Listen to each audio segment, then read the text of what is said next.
question. When it comes to the tools that you use now in voiceover, and Don and I say all the time, like people don't have to use Studio One, they don't have to use RX. There are plenty of people that succeed using all kinds of tools in this industry. But in your case, how have your tools made you better? And what parallels have you seen from that to your old construction life? Thanks for bringing this back, because there was something that I wanted to mention that I got on my trail and I forgot about.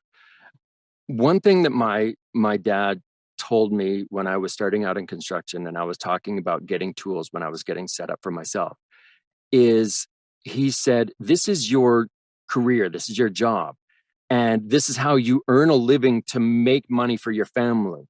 So why wouldn't you set yourself up with the most chance for success by making sure you have the best tools that you can for the job? Invest in yourself, essentially. And I was like, that's a really good point.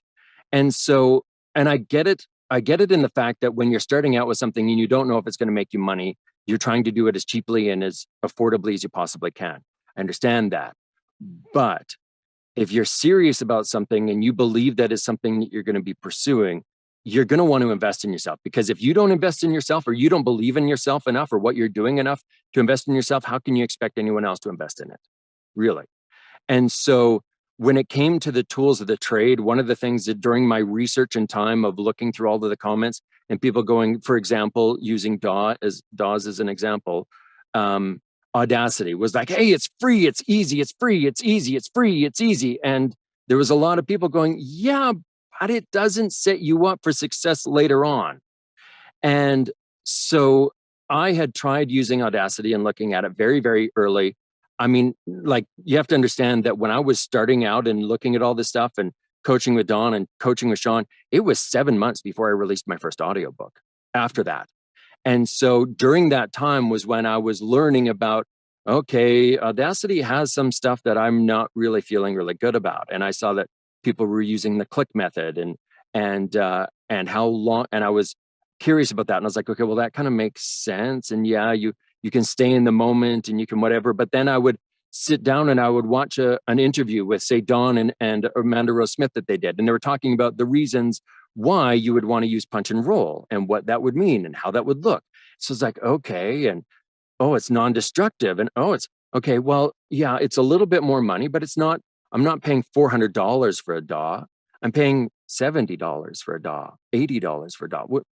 Really, for the amount of what I'm seeing of what these experts are saying, oh, this is going to make it that much easier for you.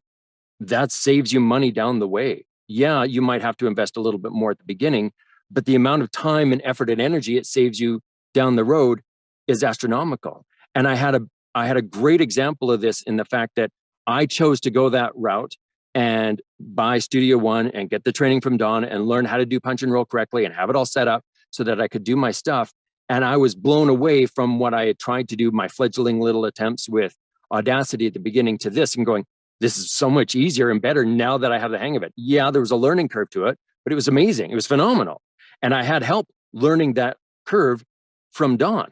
And so then I had another narrator friend that I had been talking with, and we were both kind of started around the same time. And she had been using Audacity this whole time. And she had 6 months of using Audacity and creating books. And she's like, I'm so fast with this now, I wouldn't want to have to change. And I'm like, but it's going to make it, it's so much better, I promise you. And she resisted for 3 months. I was trying to convince her to switch over, to get away from the click method and Audacity and say, you need to do that. And she's like, oh, I don't know. Finally, she broke down and she tried it. And I talked to her about a month or 2 months after she had gotten it. And actually, she worked with Dawn to learn a little bit more about how to do it. At the beginning, she was frustrated because it took her a little bit longer than what she was used to, because she had done her way that worked for her, sort of, for 6 months. So she had a method down, but there was a ceiling as to how far she could get that to go for her. And then she tried this method. In the beginning, it was a bit frustrating because now she's having to learn something new that she feels like she already knew already. And then she's like, oh, wow. And so I talked to her about a month afterwards, and she's like, oh my goodness, why didn't you get me to do this sooner? And I was like, I tried. And she's like, oh, so much better, 1,000 times better. Why did I wait so long? And I was like, I know, I tried to tell you. But the longer you wait feeling like, well, this is working for me, the longer it's going to take you to feel frustrated when you're like, I have to, because you have to turn back and be like baby steps again when you've already felt like now I'm crawling and I'm walking. Now I have to go back to crawling again. This is frustrating for me. So the sooner you make the transition to, okay, this is the best way to do this, or this is the way that is going to leave me without a ceiling, then the better it is for you. And then the less you're going to be frustrated because you're going to have to learn. So why not learn all the best practices at the beginning rather than learn a sort of scab it together way and then be used to that and then have to go back and relearn something that you felt like you already learned and you're just like, oh God, I got to do this again. Seriously. So yeah, no, I'm a huge proponent for getting the best tools you can for the job. Now, is there a reason to get the most expensive mic and the most expensive thing out of the gate? Not at all. But get stuff that's going to work for you and look at what there's so much information. You guys put it out there. So many people put it out there that's for free that says, hey, on a budget, these are the best things that you can do. And people go, well, yeah, but it's more than my $25 mic that I already have.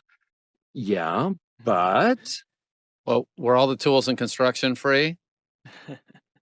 the ones that were not worth having.